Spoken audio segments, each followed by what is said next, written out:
From Cypress Radio in Cypress, Texas, you've tuned into the Special Ed Section 504 Radio Hour, and I'm your host, Louis Geigerman.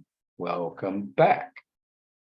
This week, I have a couple of folks that known through the years that a lot of times they've worked on the school side of the equation, but they've always been really great contributors and wonderful ideas, and they're two behaviorists. One is Susan Catlett, I should say Dr. Susan Catlett. She's a doctorate of, she has a D BCBA, and we also have Cissy Carter. She's a BCBA. These are the co-hosts of Junction Behavior Matters. That's on iTunes. So they do a podcast weekly on various things, and I did some listening to it. Listened to a couple of them. There's some stuff in there that's rather provocative and really thought-provoking. So y'all might want to look into it. That's Junction Behavior Matters on iTunes. But anyway, I'm going to call everybody by their first name here. So Susan and Cissy, welcome to the Special Ed Section 504 Radio Hour. Thank you for having us. We're excited to be here. I know. Thank you, Louis. I've known you for a very, very long time, and it's a pleasure to be here. I have actually listened to your radio show a couple of times, and I think it's so helpful for families, for anybody really who is needing to learn more about special ed and 504. So thanks for having us. Oh, thanks for the kind words. You bet. Right off, of course, this is not a scripted show, but right off the bat, this is going to be random questions to behaviors. It's not every day that I get, two behaviors to just, ask questions to, which works out great. One thing I want to start with, and really, this is you should chime in too on this, but I'm going to direct it really at Susan to start with. Really recently, Susan and I became involved in a particular case regarding, well, from the school's perspective, it was school refusal, but really it was more of an issue of a student having anxiety and just hadn't been at school for a very long period of time for whatever reason. So that is an issue that does crop up across it, that I find happen not all the time, but it does happen. But what I always seem to find is that the school says it's the parents that aren't getting the kid to school, and it's a lot deeper than that. So Susan, why don't you run with that and talk about it, what you find and things that you look to do to help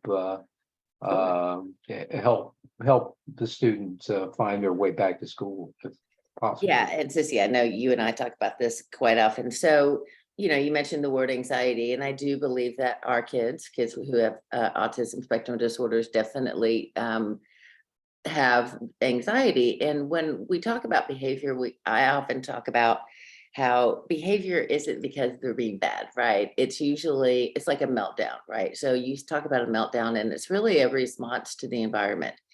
There's sensory issues, there's behavioral expectations, there's social expectations, there's academic expectations, there's transition expectations, there's all of these overwhelming expectations. And I've worked with kids over the years who have just really couldn't get out of the car or couldn't get in the car. And, I'm just thinking about a case that I had years ago, a middle school student who, again, it was school refusal. He was refusing to get out of the car. And I worked with the district behavior specialist and one of the district autism specialists. And we worked on just getting him to get to the school, roll down his window, say hello, and then leave. And I think in that case, or in other cases, and Cissy, I think that you may know about this one, we've worked with families in their homes just to get them into the car to get to school, right? And it took a while for the one student. It got to the point where he came in, he would say hello to the assistant principal, who was a very, I hate to use the word safe, but safe person. I mean, I don't want to imply other places that people aren't safe, but a familiar person. And then we just shaped it out to where he was finally able to come, and we still hand selected the classes.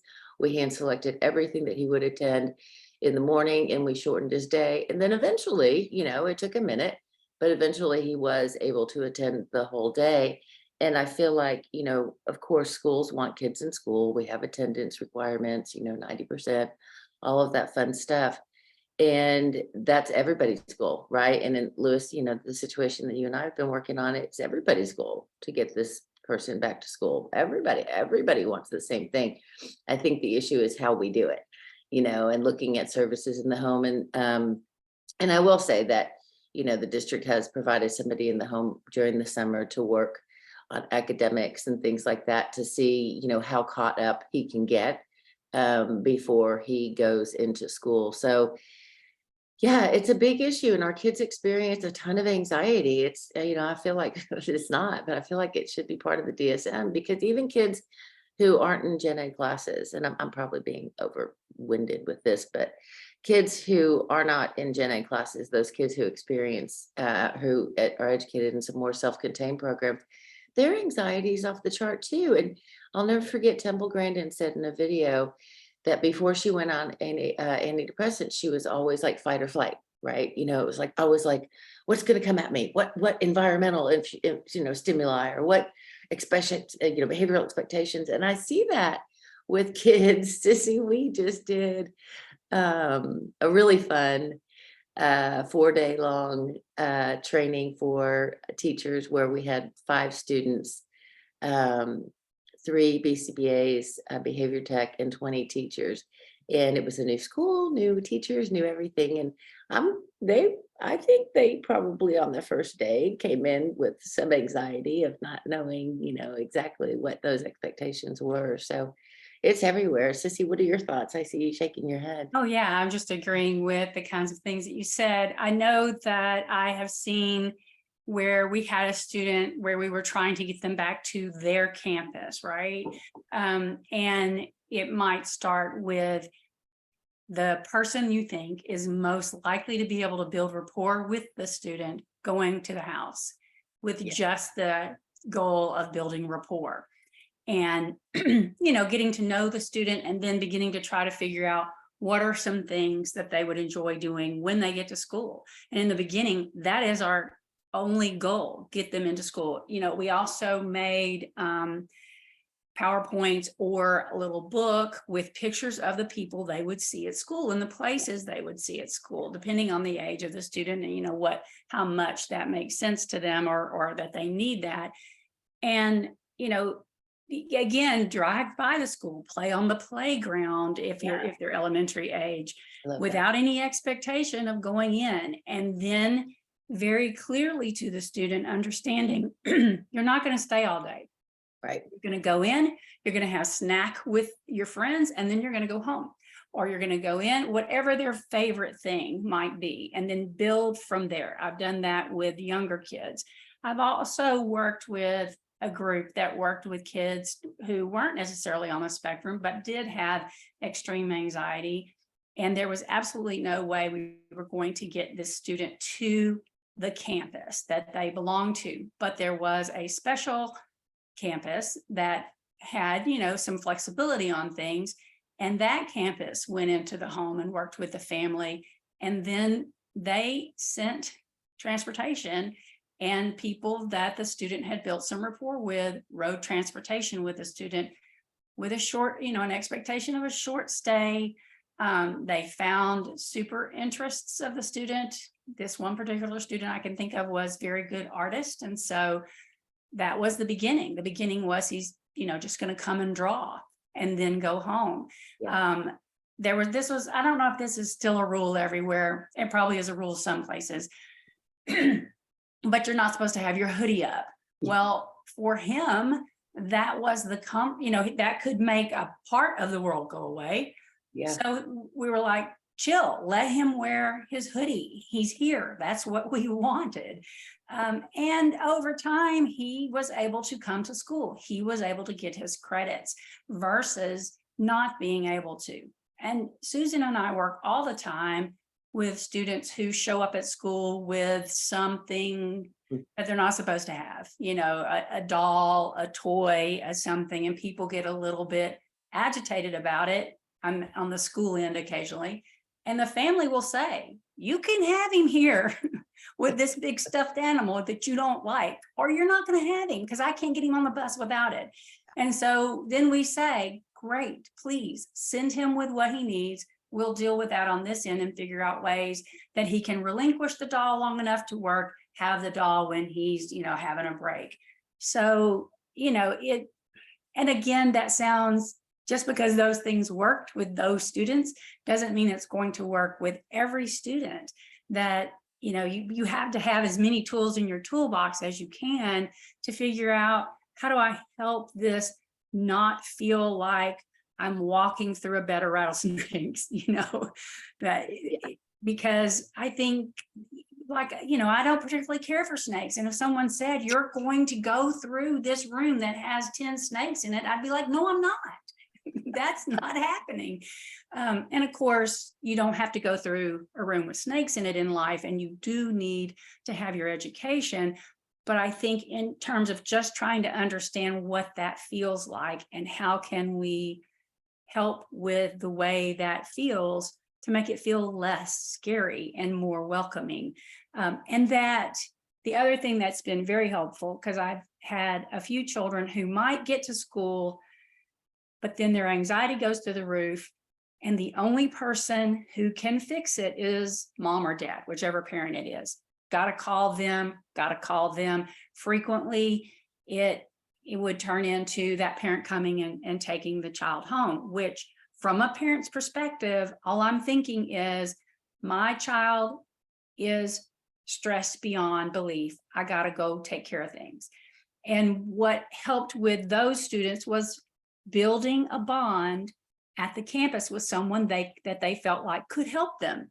You know, they're sitting in this place where the only person who can make this better is mom. How dare you try to force me to stay here as my anxiety goes through the roof? Please help me figure this out. And so, I mean, we would do our best to build rapport. That worked for another student. Developed a nice little bond with the teacher. And so when the anxiety, I mean, this was a student who was perfectly capable of doing gen ed work. He had a home base kind of thing, and that person at the home base was his safe person. And so when anxiety started rising, he would go to his safe person. Definitely preferable than having to leave school, or even having to have him feel like my only way of solving this is talking to mom. So now we begin with, great, this person here can help you. Let's figure out ways to help you understand that you can help you. Mm-hmm. But again, that's down the road. You know, it's a process, and you don't tell them that on day one. You don't on day one say, oh, you're going to be able to comfort yourself. It'll be fine. You'll be able to regulate yourself. It'll be fine. Not today. Today it is, how do we get you here? And help you understand that no one's going to force you to do something. We are going to respond to the way those emotions. I'm sorry, I'm long-winded too. But No, Cissy, that's really great information. I want to drill down just a little bit. You made the point about a kid that wears a hoodie. I've had that a lot. And some of that, you know, may be that security issue. And the other part is it's sensory. It could be sensory issues.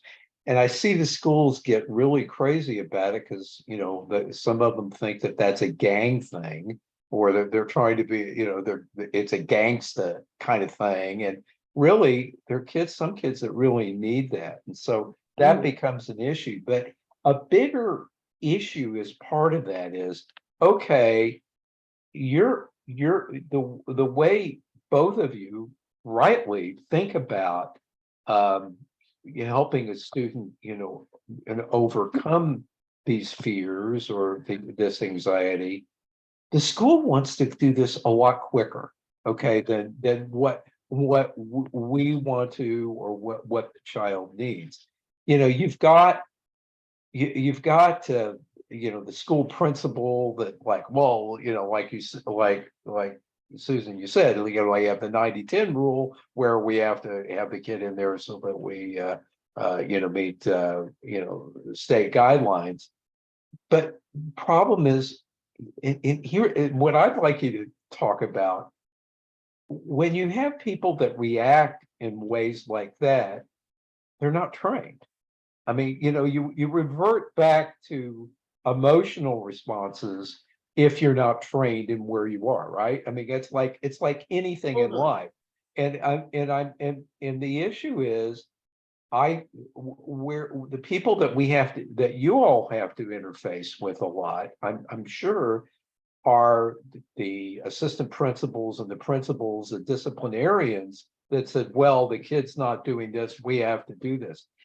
How do you overcome that? I'm sure that's a constant problem that you guys deal with. I see smiles and my head nods, so I guess I touched on something that's kind of that you all do all the time. So tell me, what do you do?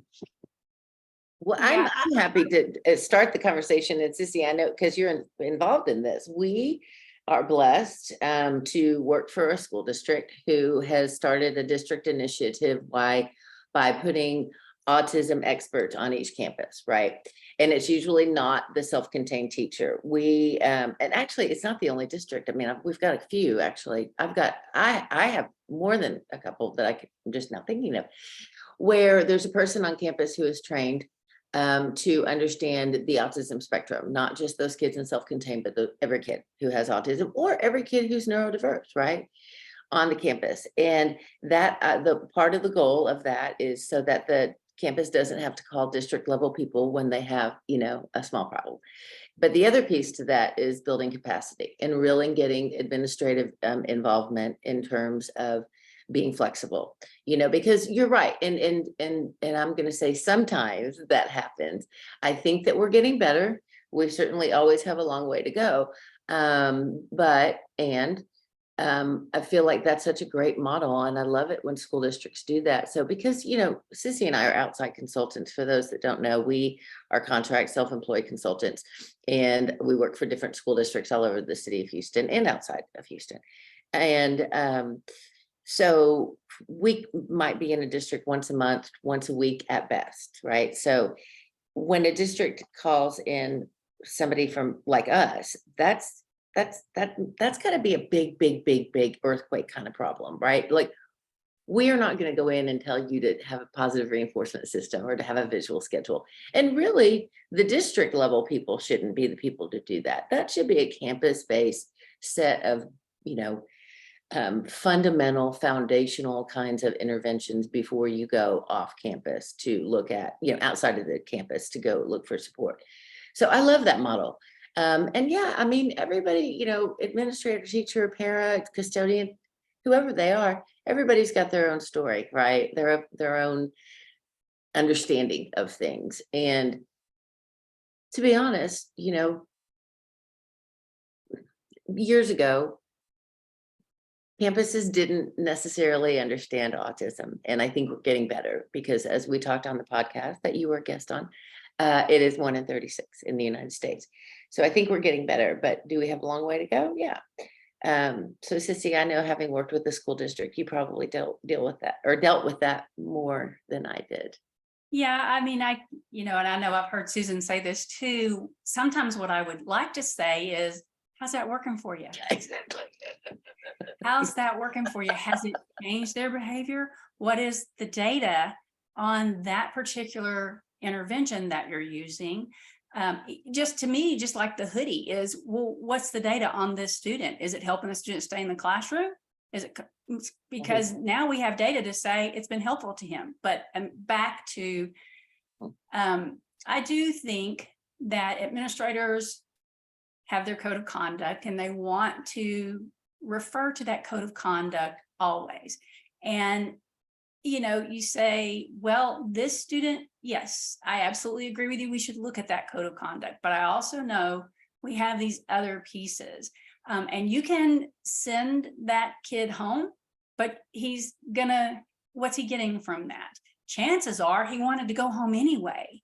You know, and sometimes a teacher will be frustrated that that is the intervention that's being decided. And Susan and I will frequently have to say to the teacher, the principal is in charge of those choices. You do not get to tell the principal what the choices will be. We have to try to help people understand how it's effective or not effective. And that's what, whether it's discipline or behavior intervention, it should be making a positive change.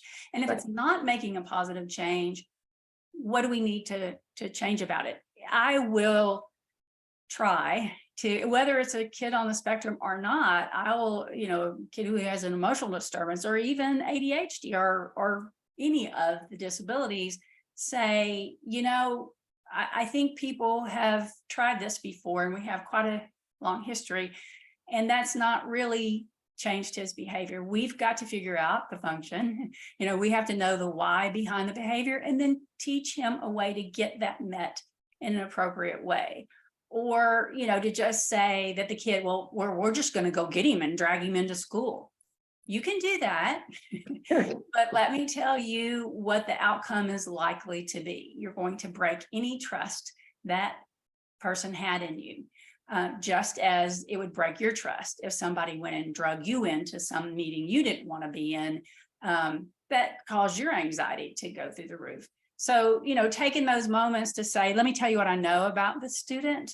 And actually, I'd like his teacher to come in and help us talk about what we know so that we can maybe make a plan that's going to be helpful and successful. I mean, I will say this. If the student is aggressive and hurting people, I have had a principal, great principals before, one or two, say to me, I absolutely understand. I absolutely understand, but I have 2 people headed to minor emergency and others with ice packs for today. This student's going home. And say, okay, well, then let's get together and figure out what tomorrow's going to look like, because he needs to be back at school tomorrow in a situation where that's not happening. And again, it comes back to that idea of, why is he aggressing? Why is he hitting people? What is he trying to tell us? And how can we tell him better? And Susan and I say this all the time. You know, well, maybe he doesn't want to do his work. Let's teach him to ask for a break or ask for help. And people will say, well, he'll be asking for a break all day. Like he already is getting a break all day under this circumstances. And people are being hurt. There's the potential for him to be hurt. And people are developing a vision of this student as aggressive, which is completely unnecessary. We can help him ask for a break in an appropriate way or ask for help in an appropriate way. And then people are not going to see him as this aggressive child that they don't want to be around. That's not the truth. The truth is he's stressed out. So one of the things, and then I know you have more questions, but I just want to say this because I learned it a few years ago with a young man who is a senior in high school, who was like the coolest kid ever. All in gen ed classes, gifted, talented, you know, really super fun. And he brought a hammer to school. And when asked why he brought the hammer to school, he said that he wanted to, I won't use his exact words, but hurt somebody because that person called him a name. And he said, and I need some street cred. This is a kid with autism. And so, you know, we learned real fast that the administrators have to deal with discipline and safety. And what I learned from that was, administrator, you discipline, we teach. And so a compromise, because she was ready to send him different places. DAP. Yeah. And so we compromised and we said, if you send him to DAEP, he's going to get beat up because he's that kid.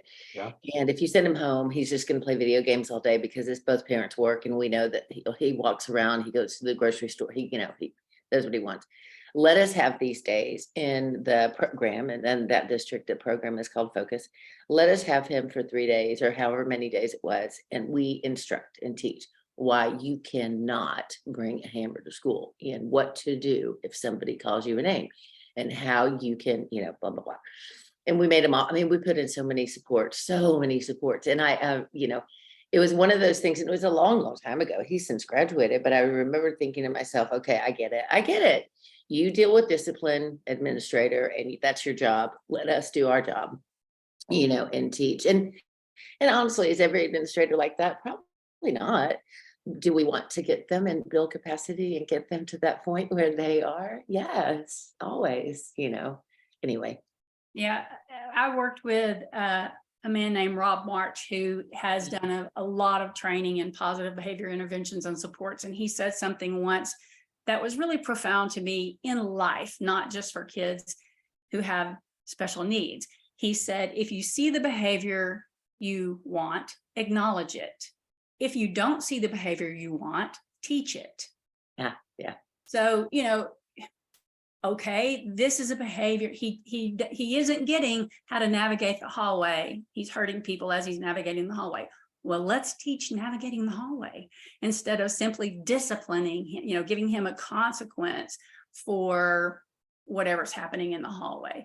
And so always you're looking back, and that goes along with that idea of, instead of punishing, finding something to reinforce. So instead of punishing him for spitting on people in the hallway, let's find a way to reinforce him for walking the hallway and keeping a spit in his mouth, or whatever it is.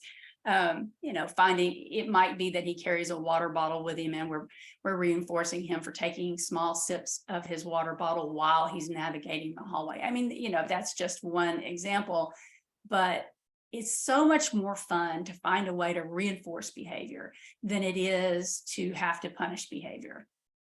I so agree. I recently ran into a case where I really felt that the district overreacted, and we had a student that had been constantly harassed and bullied in school, and he was, and he was in the spectrum, and he felt threatened. So in his mind, what did he do? Well, I have to do so, I've told people they're not doing anything about it. So what does he do? He brings a clay cutter. Now, if you know what a clay cutter, you ever seen a clay cutter? It's in an art kit. It's got a very, very, very flimsy blade. In fact, it's like a half an inch, maybe an inch. A clay cutter. Okay. A clay cutter. You know what I'm talking about? A Yes. clay cutter. And they went crazy about it. They said, "Oh, this is a dangerous weapon."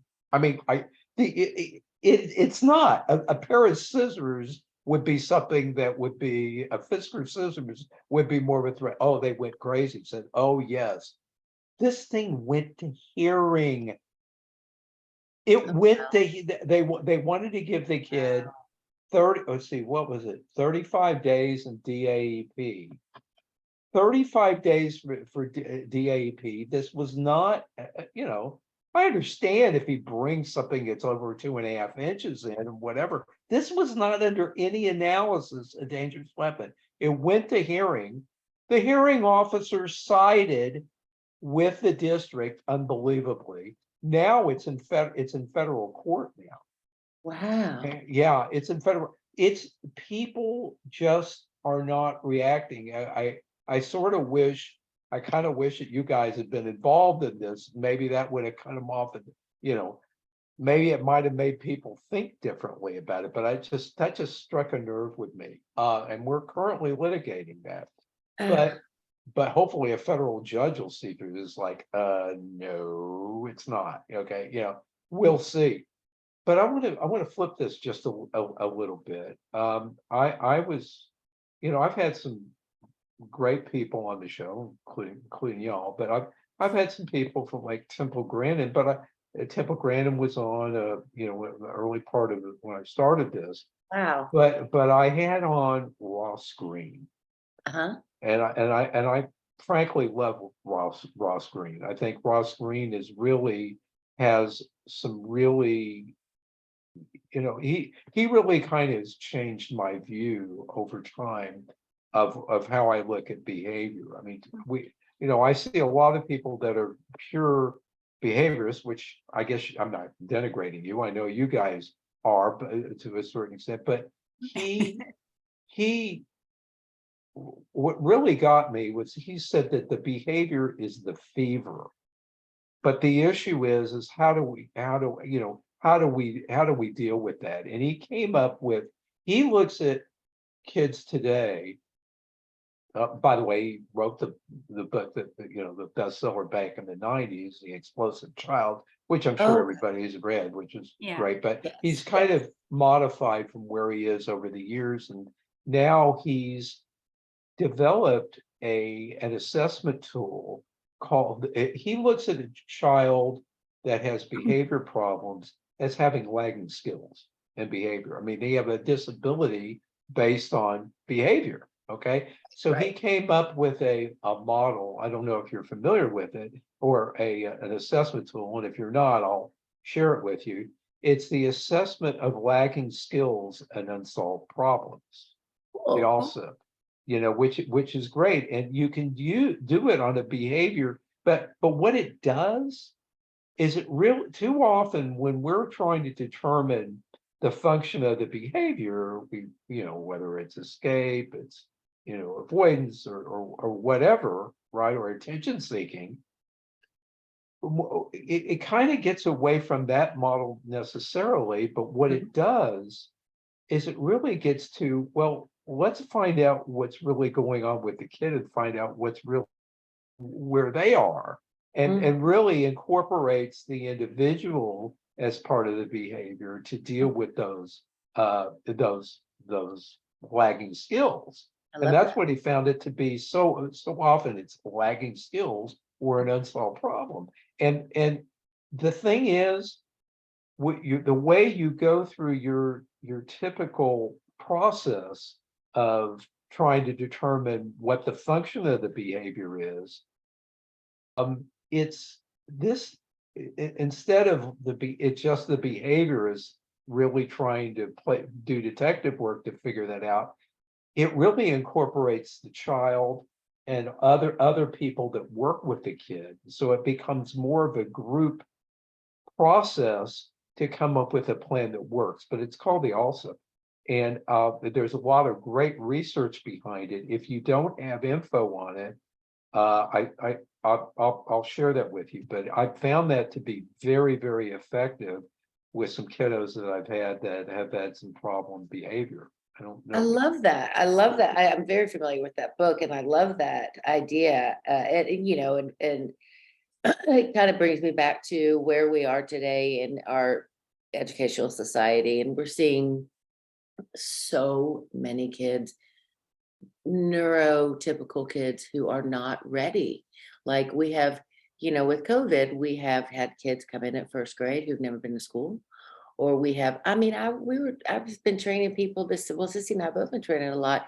We've had some gen ed folks who've been in our trainings, and pre-K teachers are like, these 3-4-year-olds are coming to the educational setting. They're not ready to learn. Like they don't know how to sit upon direct, or follow one-step directions or this and that and this and that. And I feel like so many kids just are delayed for so many reasons as a result of COVID, that we do have to look at what are they ready to learn. Like I just did a thing last week, and we were talking about what are they ready to learn and what are they not ready to learn. Like they're ready to learn how to sit, how to respond to their name, and how to sit with next to friends and not hit, and they're not ready to learn ABCs 1 2 3s, right? So I guess I love that model. Of bringing in parents and teachers and paraprofessionals and anybody else that the kid interacts with. I think that's And really, the kid as well. and the student, Right. yeah, to the Yeah. extent that they can, yeah, absolutely. And the student, that's beautiful. Yeah. If you like, I'll share that with you, including the interview. It's on my Okay, for all those listening. It's on my YouTube channel Okay. with Ross. Ross Green. Okay, Yeah, cool. with Ross Green, and all the the diagnostic Yeah. tool, the assessment. I have that as well, Cool. so I can say that it's gosh, I'm sorry, I forget the website, but it's Okay. students. It's Students at Risk. I mean, what he's trying to do today. See, I'm going to take this to another level that's a big hot button for me is kids being restrained. And he's out to eliminate that or the necessity for kids being restrained. And unfortunately, I've had that happen all too often with kids I've seen that have really had some very, very negative, serious consequences. I mean, I'm seeing you shake your head, It's traumatic. sympathy. It is, yeah. Let's talk about it. I see too often schools do that. And again, while schools can, can restrain, they should do that only as a very, very last resort. And I've seen that in cases where it's more like the first. And where I find that happening is once again, what do you regress to the mean? You basically, if you don't have the training, you're going to be relying on emotion to deal with an issue, and that's where problems occur. Do you want to chat about that?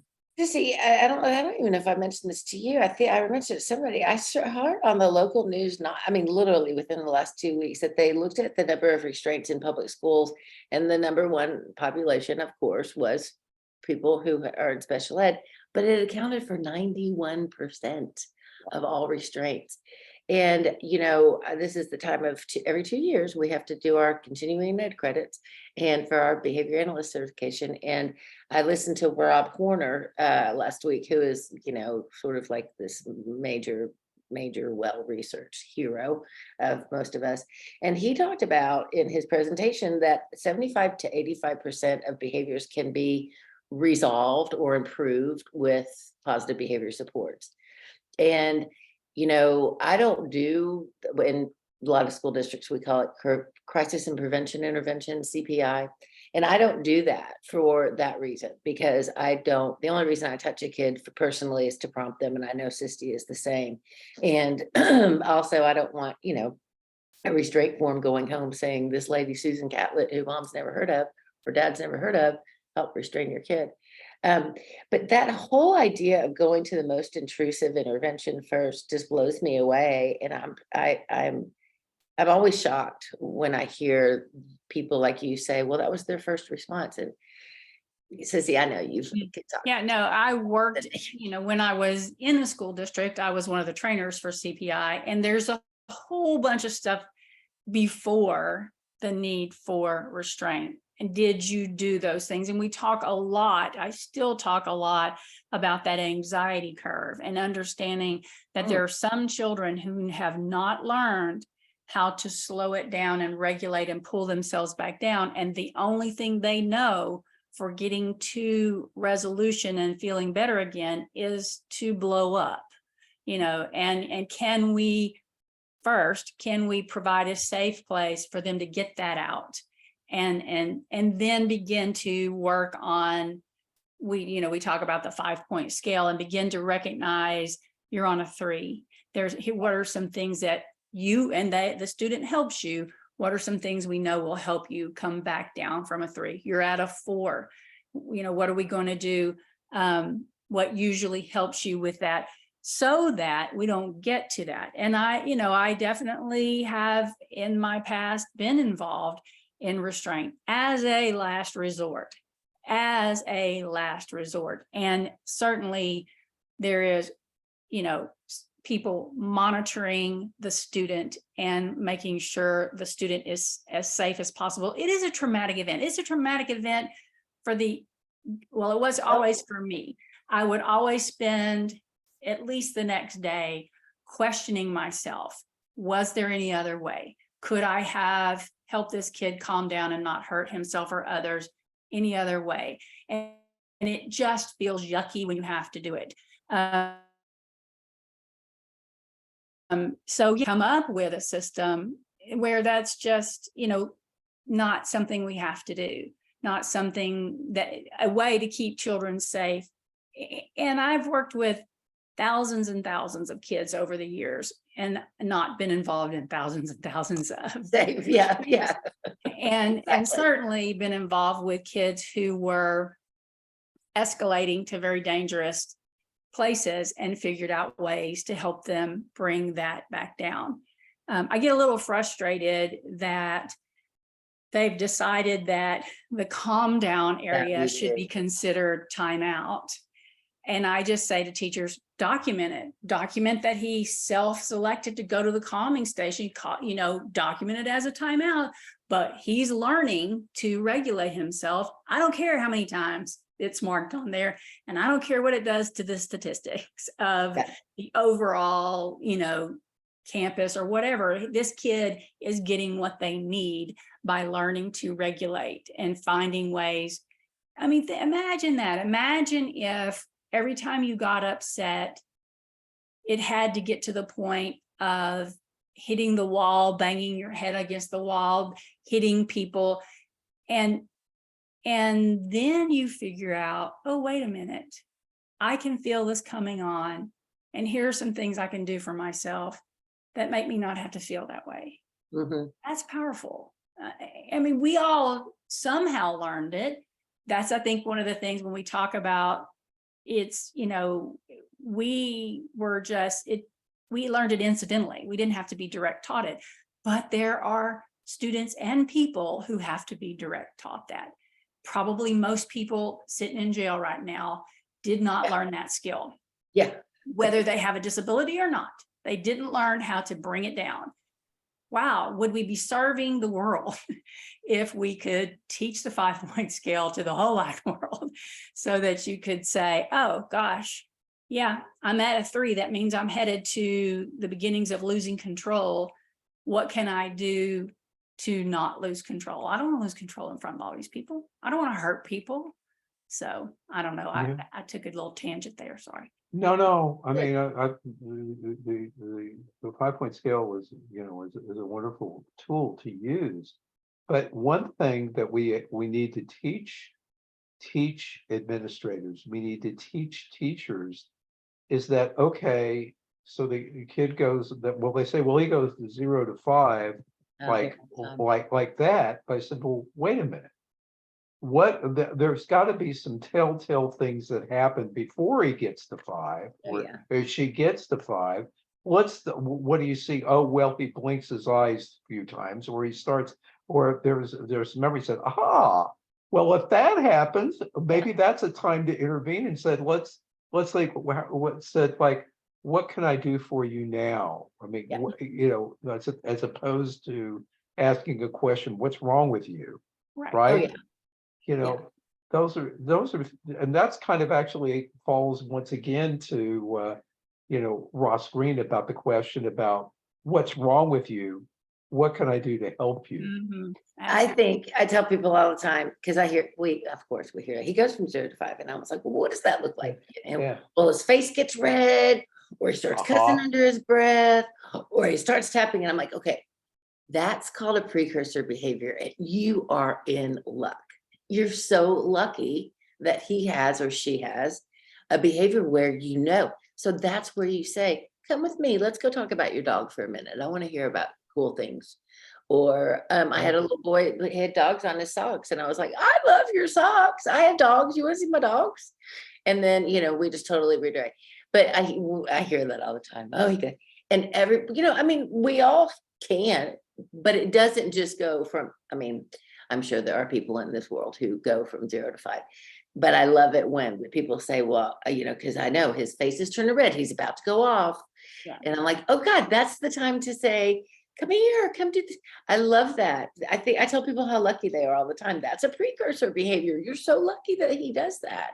Well, right. And I will say, kind of, if they say the 0 to 5 and I will usually say, what you're telling me is his nonverbals are not standard. Most of us have these nonverbals that let us know that someone's getting upset, and that we will step in and say, hey, something's bugging you. How can I help? That child's nonverbals might look a little different, and you got to get to know their nonverbals if you can. The other one thing that I usually do, I like that. Your nonverbals are not standard.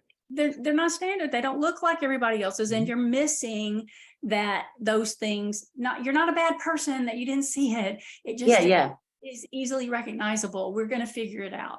I like the it. other thing that I will usually put, if a student does have a 5-point scale, I will try to make sure that not being able to work is a 3, because that then gives me the opportunity to step in and say, gosh, I see that you're not able to work right now. What are the things that we can do to help you? And so that's that in to get them to practice a strategy, a regulation strategy, whether it works or not, at least we're trying something. And sometimes that's that very first sign for some teachers is, whoops, he's shut down. That's your word, shut down. But what I see is you're not able to work right now. When we look over here, what are some of the strategies we can try? Well, can we agree? Yeah, I'm sorry, can we agree on one thing? I'm sure there are some situations that restraint may be absolutely necessary, but most of the time, what I see when somebody has to be restrained, we've failed in recognizing what's really going on with the kid. It's really more of a failure of us not being attentive to where the kid is, or where, to deal with their particular situation. Oh, of course. Yeah, I would agree. I absolutely agree with that statement. And Cissy, I'm sure you do too. I know. Yeah, absolutely. You think hopefully this isn't happening, but if a student is being restrained every day, we are missing something. And it's not that that's on us. Maya Angelou that said, you do the best you can until you know better, and then you do better.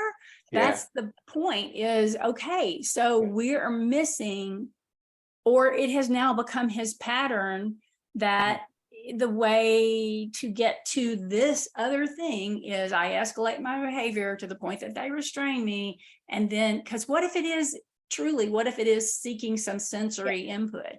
Right. And that's not always, of course. It does happen. We definitely live that out. Or if it is, I don't want to work. So if I blow up and we all end up in a restraint, I'm going to get a good 30, 45 minutes away from this work. Well, gee whiz, Bubba, I can help you find a way out of work faster than that and easier than that. And nobody gets hurt and you don't feel like you've been traumatized. Yeah. Yes. Yeah. I think that's a great discussion and so, really helpful. I'm going to go kind of another big issue that I find all the time now. I'd like to hopefully get that done within about 10 minutes or less, but because it's a broad issue, it's toilet training. Okay, potty training. Yeah. And often what I see happening is that the behaviorist will say, all right, well, we're going to have scheduled times to take a kid to the potty. And that doesn't necessarily get it a lot of times. I find with these kiddos, I find one of the things I find that's missing, and I find a reluctance unless I really push it. Let's bring a OT in there, because there's some sensory issues. If you're not getting the sensory signals that you need to go, that's an issue. Let's talk a few minutes, because I know I run into that a lot with my, some of my clients. Absolutely. Well, I mean, seriously, I feel like I'm always going first, and I even have my little "Don't interrupt" sign up. But I think about so many different things, and the first thing I think about is looking at data and looking at their natural elimination patterns, right? So, if it's a sensory issue and they're not they're not recognizing the signs of needing to go, then we would take data on when is their pull up dirty or whatever, and then we take them to the restroom before that, right? And so the sensory issue of, I've worked with a lot of OTs on the whole toilet training piece, not specifically for the reason of not getting that signal, but really more of making the environment a happy, pleasant place. And I know a lot of kids with autism and other kids who are neurodivergent have sensory issues with going in their pull-up. That's how they've always done it. They've done it since they were born. So why wouldn't we just keep doing that? Like in life, that's so comfortable. And, you know, and so I had a parent years ago, and I'll never forget, she had a kiddo like that. And he was like 4 years old, and she was desperate to get him potty trained. And so she cut a hole in the bottom of, or in the, she taught him to sit to go to the restroom. And so she taught, oh, it was to poop. I'm sorry, not to urinate, but she cut a bottom in the pull-up. And he hadn't wanted to go. He would always poop in his pull-up. Sorry, that's not the most professional term. Have a BM. Anyway, and he would start going in the toilet because he would sit on the toilet. That wasn't the problem. It was going in the toilet because the toilet was hard and big and all that. So that was one of the things that I learned a long time ago about having BMs in the toilet, and that sensory piece of just making it comfortable and safe and all of that. From a behavioral perspective, we always put the positive reinforcers in. Cissy, tell me, what about you? What are your thoughts on that? Like you said, first, I'm going to gather as much data as I can about, is there a pattern to their elimination, which means checking to see if they're dry or whatever every 30 minutes or so that you can establish that pattern. I love the idea of asking an OT to help. What can we do? If their neurological system isn't making that connection and they're way past the age that they should be for that to be happening, are there things that we can do? You know, and it could be proprioceptive activities. Who knows? Yeah. I don't know. I'm not an occupational therapist. Right. That might help make that more obvious. And then once I do know the pattern, I'm going to reward them for going into the restroom with me. And then I'm going to reward them bigger if something actually does happen in the restroom. And we all know for sure, the three of us, the importance of that, the importance of being able to take care of your own toileting needs, your own bathing needs. It puts you at much less risk of abuse down the road. And their dignity is important. And that's key to me, you know, is that they not be abused down the road. So, you know, I definitely have done my fair share of toilet training over the years. You know, something, it's interesting, you know, and I one thing that I found at schools, and I have to remind them of this, okay, when they're teaching toilet training, let's say they're teaching boys, well, I've seen, women are primarily the teachers at that, you know, at those elementary ages and primary ages. They have the kids sit on the toilet. Well, I said, you need to teach him how to stand up to urinate. Yep. Yeah. I mean, Yes. he's a boy. He needs to be able to go to a urinal, you know? Yes. We Yeah. need to be able to do that. And not push his pants all the way to his ankles. Right, exactly. That, you know, that's right. You have to do that. And then the other part of it is not having a dialogue with somebody next that be standing I was next just gonna to say the that. urinal. I mean, Women do that, men do not. yeah, men Women do, yeah. solve Yeah, all the well, problems yeah, that they're in women solve. stalls, so they have clear partitions. They can't even Yeah. see the person. You're standing at a urinal and you see a guy right next to you, like, you know, hey, dude, you know. Or even standing at the if there's two open urinals, take the Right. one that's farthest from the person. Or, you know, I mean, God, Lewis, you're making me think of all these days back in the day when I did a lot of in-home community training. Kids would go in the bathroom and, you know, they'd be looking at themselves in the mirror and getting all excited and, you know, engaging in self-stim behaviors while urinating. And men would come out of the bathroom ahead of our kid, you know, and be like looking behind them like, what just happened? And then, you know, the kid would come out, and I'll never forget, I was with the mom, and the mom was like, did you play in the mirror? And he's like, yes, you know. Or let's say they're at a trough, a urinal trough, and they're looking at the other boy, which can cause some issues too, you know. So it's like, these are things that we have to train these kids to do. But when I bring that up, it's like, oh, I never thought of that. Like, well, if you're a guy, you would know that. Yeah. Yeah, those are the things like, right. That was a Maya Angelou moment for me for sure, because I taught plenty of little boys the wrong way and had to correct it based on being taught that's not how it works. Oh no, they're gonna not look right in the bathroom. So yeah, those were rules I had to learn too. I was Yeah. working with a sweet, Sissy, you know who I'm talking about, sweet young gentleman who's going to be teaching a group of individuals, you know, students who have autism, and he's going to have a little girl. And we talked about, you know, that's going to be something you're going to have your parents take care of. You know, you want to, they can collect the data and you want to analyze the data and all of that, but that's not something that, you know, that you're going to take on as, you know, part of your instruction. And of course he was completely understandable, and it's too bad that we can't look at it the other way, you know, that we can't, but I guess kids are used to moms. I don't know. It's just, Well, yeah, and I don't know. I'm not a man, and I don't know how I would feel about being a classroom teacher and really wanting to be able to make sure I take care of my student. But right now the world is a different place. exactly. But it's not to say that that's strictly a male thing. No, So, it does. It goes all ways. Yes, we know. Yeah, for sure. Anyway, but yeah, I mean, Lewis, I think that going back to that original piece of that one, the OT, I've learned so much from OTs over the last couple of decades. My gosh, I didn't even think about the sensory piece when I started out in this field. And then the other piece is just that whole hidden curriculum, you know, that all those hidden rules, hidden expectations are just unwritten or just not specifically told, not systematically taught. Like you said, Sissy, pulling your pants all the way down to your ankles, or talking to the people next to you, or whatever. That's such a huge piece for our kids, and we have to teach it. It just Mhm. has to be taught.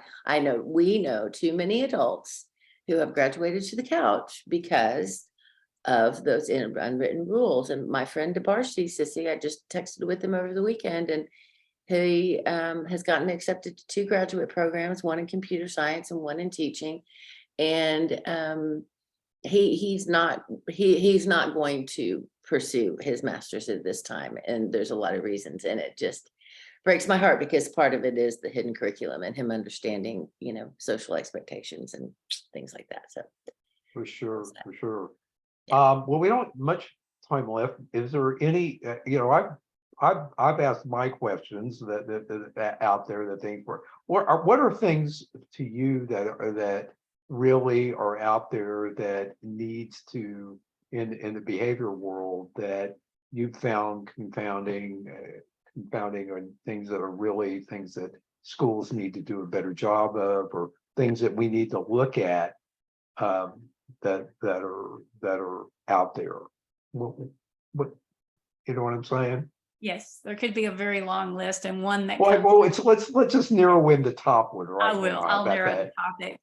One in particular for me that I don't know why it comes to mind right now, but because I usually work with students with significant needs who are in specialized programs, but I think about our students who are in general education, who have an assessment that says they have a need in an area that's not academic.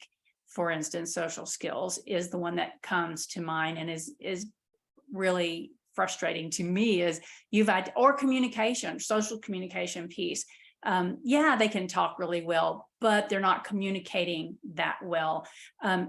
You've identified an area of need in that FIE. You should have goals and objectives for that student. And I think that is sometimes one of the things we have to help remind. Lots of schools are doing exactly the right things, but occasionally you have to say to them, you've identified this area of need. We need to be addressing it. How are we going to do that? It doesn't mean he has to stay after school or something like that. Is there a way we can carve out time to work on those skills for him? So that's, There has to be a way. Yeah. You know, there's nothing. I mean, there just has to be a way. And you know, high school, it gets more challenging, and we can find a way.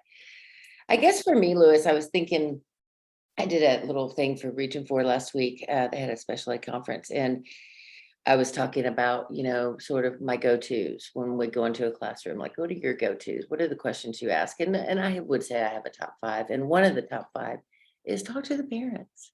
Yeah. Talk to the parents. Find out, why are you wanting to reinvent the wheel when mom and dad have already learned this?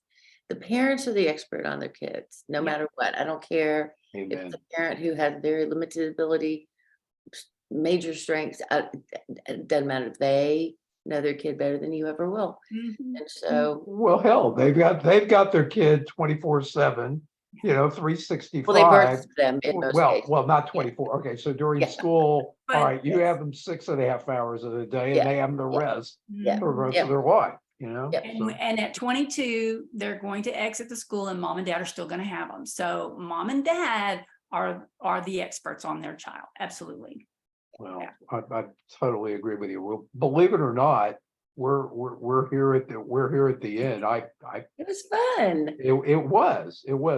We gotta do this more often. I mean, I'm enjoy dialogue with y'all. Thanks. So if somebody, let me ask you something. If somebody wants to get a hold of you, you know, for you and you know, consult with you, how do they do that, Susan? Well, I know we have a website, functionjunction.org. For Cissy and I, and for the podcast, I know there's some ability to reach out to us that way, contact us. I know for me, I have a podcast. Yes, I do, with Cissy. I have a website. It's just, you can Google me, Catlett is my last name. And Cissy, I'm not sure about you. The website probably, but then I don't mind sharing my email. It's CISSY at carterandcompany.com. The and is spelled out if somebody wants to reach out that way. Yeah. So you work directly, so will you work individually with parents as well as schools? Oh, yeah. Yeah. All the Yeah. time. I mean, as part of our school contract, a lot of times parents call for help, and I know Cissy will too, we'll always give free help. That's always a given for me.